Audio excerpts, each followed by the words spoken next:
Hi, I'm Sandy Oluwek.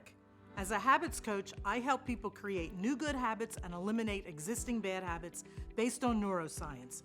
It turns out that in our brains, good habits and bad habits are just opposite sides of the same coin, and to change either, there are only 4 basic principles we need to follow.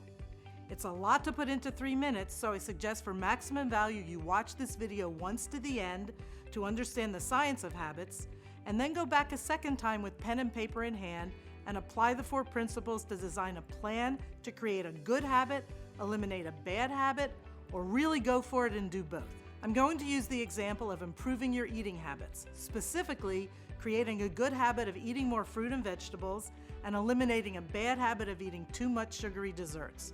But you can apply this to anything. Here are the 4 principles. Number 1, the habit must really be something you want, a 10 out of 10. Any less and you have no incentive to change. It must be a must.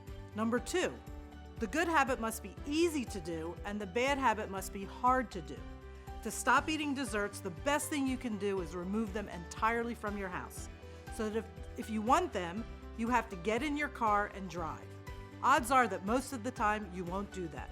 Conversely, stock your fridge with lots of fruit and veg to make it easy to reach for the healthy option. Number 3, the good habit must be easy to start doing, and the bad habit must be hard to start doing. For example, keep fruit in a bowl on the kitchen counter rather than hidden away in your fridge, so every time you see it, it's a cue that reminds you to eat healthier. For bad habits, it's more about changing how you respond to existing cues that you know will make you want to do that bad habit. For example, you go out to dinner, you always eat dessert. To break this habit, plan in advance some things you can do to interrupt this pattern. Bring a little dark chocolate to eat, order tea rather than dessert, or go and wait outside if dessert is ordered. If you pre-plan, you have a lot of options to not start doing your bad habit. Number 4, you must make your good habits immediately pleasurable and your bad habits immediately painful. Reward yourself with something as simple as a yes when you have a big salad or don't eat a sugary dessert.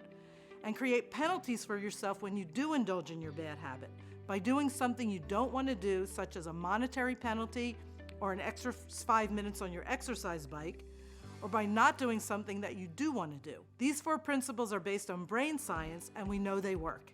Go back and rewatch this video, create a habit plan, and start living the life you want rather than the life your current habits are giving you.